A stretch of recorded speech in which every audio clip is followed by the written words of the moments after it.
Cast is now starting. All attendees are in listen-only mode.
Hi there. Thank you so much for tuning in to our Admissions and Eligibility webinar. My name is Stephanie, and I'm the Finance and Operations Manager here at SIG, and I'm with my colleague Veronica, our Admissions Coordinator, and we're going to provide some information about our admissions process.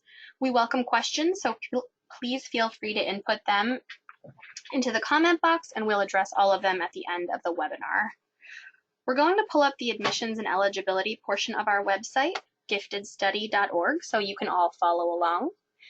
If you'll notice, it's the How to Apply button at the top, and then there is an eligibility option in the drop-down.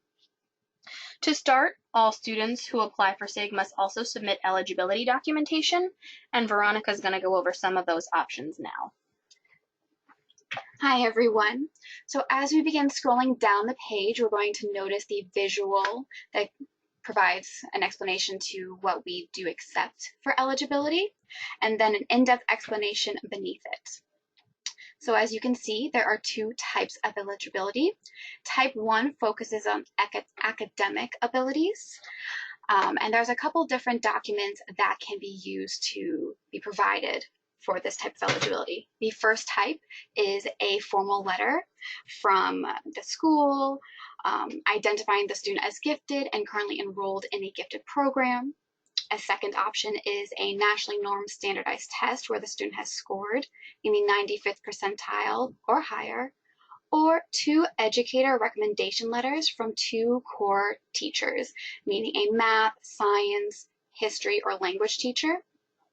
If the student is between the ages of 5 and 8, we would accept one parent recommendation and one educator recommendation to be submitted on their behalf.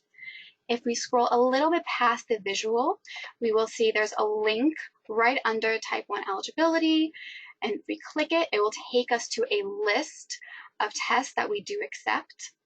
I would like to note that these are not all the tests that we accept, so if you don't see one here that your child has taken, you can always send the document to admissions@giftedstudy.org and we will review it for you. Going back to the eligibility and admissions requirements page, if we continue scrolling down, we will find our recommendation forms. The first one is our educator recommendation form. There's a PDF available, but we highly recommend providing an online recommendation form just because it is the most efficient way to provide us with an educator form, or letter, excuse me.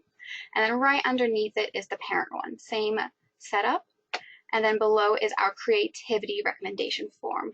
This leads us into our second type of eligibility, which is creative thinking behaviors. There are two ways to provide us with eligibility for this type.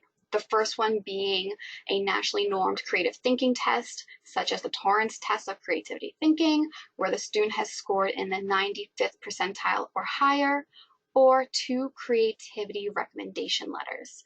I would like to note that the creativity recommendation letters also need to be completed by two educators. Once again, that's math, history, science, or language. Another important note to make is that any tests that are provided need to have been taken within the last 2 years. So we do have a time dedicated to certain tests that we accept. And as far as educator recommendation goes and creativity recommendation goes, you cannot combine the two. We will either accept two educator recommendation letters or two creativity recommendation letters.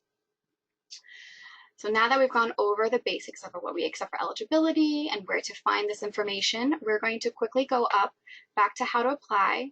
And for international students, scroll all the way down to the bottom of the drop menu and select.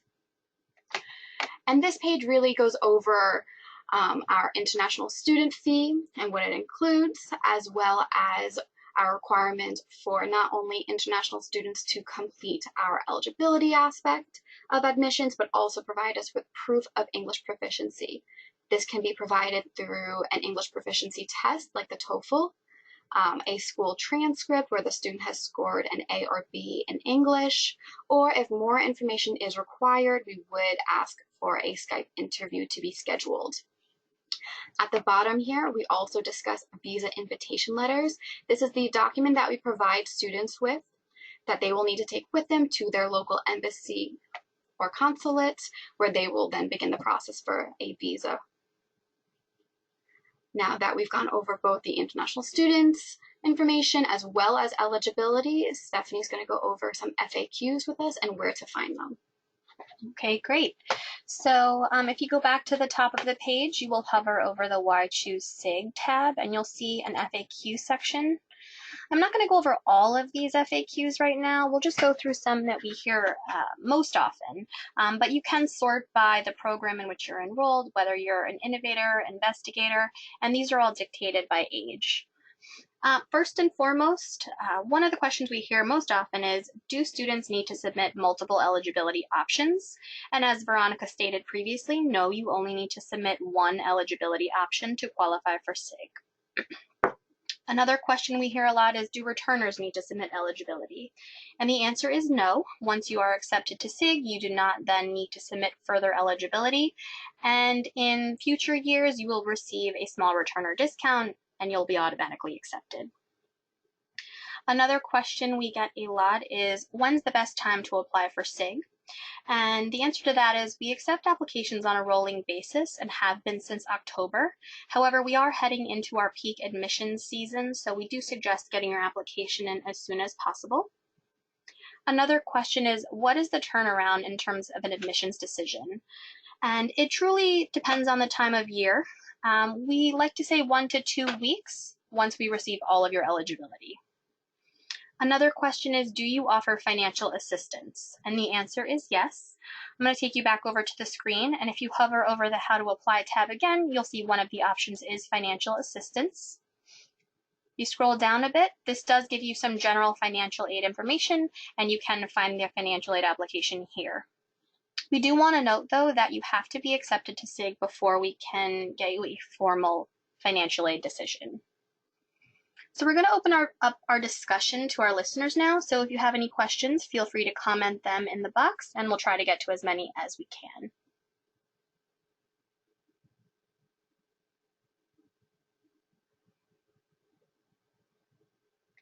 Okay, our first one is, if I apply to one program and then change my mind and want to switch programs, what is the protocol? Great question. So all we would need is for you to send us a message to admissions@giftedstudy.org requesting that switch. A couple things to note, though. There is a $25 campus switch fee, and we do want to mention that not all courses are transferable, as different schedules run at different programs.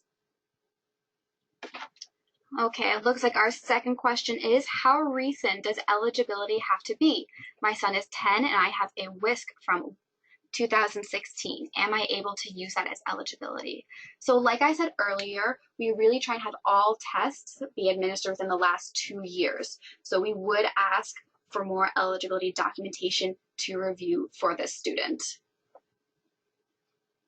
Okay, another question is, what kind of supporting documentation do you require for financial assistance?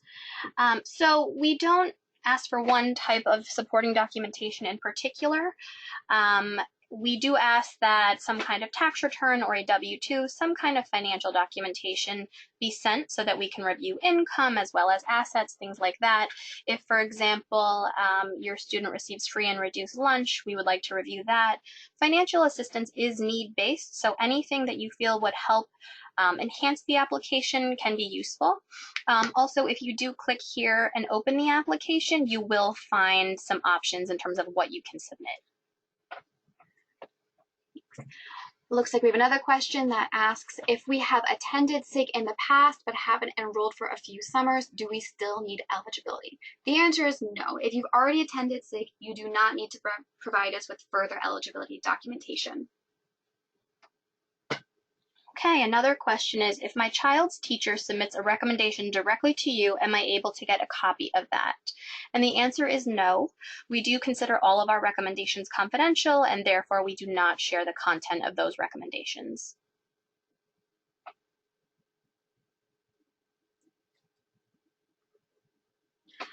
The last one is, looks like, if I select one campus and would like to switch prior to paying the application fee, how can I do that? So due to IT reasons, what would have to happen is that you would need to complete your application as is. And once you complete it, you would email admissions@giftedstudy.org, letting us know you'd like to make a change. And we can accommodate your request on our end. But there's no other way to do that. You will need to go through us. Okay, I think those are all of the questions we've received. Courses are filling up fast, so apply early to secure your spot in chosen classes. Please note our application deadline is May 15th. Thank you, everyone, for joining us today. If you think of any questions, we do have one question that came in. When do you begin applications for summer 2021? Great question. So once our summer ends, we do some review of the application itself and our documentation, and I would guess that we would launch our application for summer 2021 sometime in October. So you can submit your information now to be notified at that time, or you, of course, can wait until then and initiate your application at that time. If there are any last-minute questions, feel free to submit them, and we'll give you just a minute to do so.